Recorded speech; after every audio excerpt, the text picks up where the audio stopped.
ma'am ngasi se Shib inugi matang da discussion tomina se Shib inu se hoji kari stage da leiri bino du kadai bo kumba yaba kadai bo kaba yaba adu ga hoji ma se entry tawba yaba yadaba ma'am amako Shib inu se hoji ma se entry tawba matam sab chai chare ne lawe kari gi no hare gadi koina Shib inu se yenga matam da ma se down se tawpa yaba se magi sige channel gi manung sida down tawramaga ko aduga hojikse channel sidagi already breakout ko breakout logre breakout se logre aduga target ta ma se ngarang numidang athenguda ko 4 times 0 4 baw ka khalure aduga amuk handaraga ko pull back ta tawlaga lai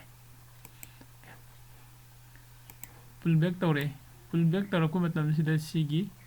senen sigi manung de masi sang dana sida tas tawraga haigalak puni ka ga chu lai si pullback se hoji agi time frame se 45 minutes kini ka so sida tas tawraga aidi ase haigalak pa yabagi chances se yamna wang na leire ko hoji ki oina okay ado khona sida magi kano se hogi market ki structure ka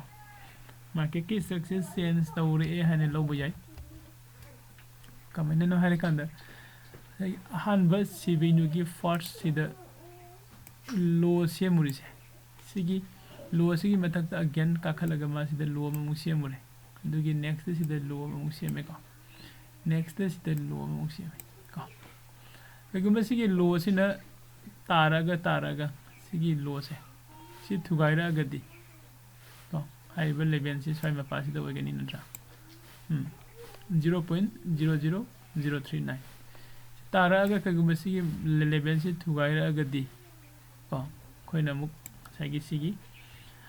मागी up train लाखबगी याबगी chances उरुरी से मुक्सु मांगी बचु जाएगा खादा संगी बे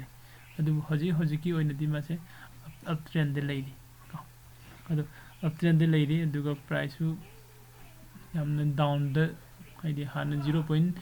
Indian rupees the 0.01 जौरुबदगी 1 पैसे जौरे Indian rupees नद्रा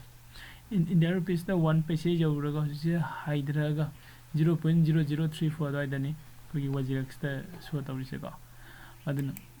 हम हसे लैबगी मतम खाइदगी मतम जाबा मतम ने खले का कनागुमना सिगी लाइरिबा कनो से सिदगी ब्रेकआउट पीरगे लाइगे हाइरगसु ओके कैसु काइदे को सिगी ब्रेकआउट से लाइजे ए पिक्सन जलगे को मागी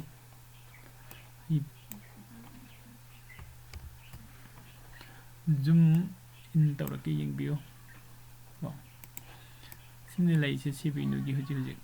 हाना हाइगलुरे सिबो हाइगलुरे तारागा सिदगी सपोर्ट जोन सिनी हुजी माने लाइसे को सपोर्ट जोन सिदगी काखलक पसिनी मयाम नवजि गाइसेगा सपोर्ट जोन सिदगी नि खनबदा तागे हाइदि तागे बे यारे नदु सिदा माना सनैनरगा लैरमी से सपोर्ट जोन सिदगी मासे अपलोम दा लाखपगी चांसेस याम वांगे दुना स्वाइसिदा कोई एंट्री तौबगी मतम से सब चारन लवेगा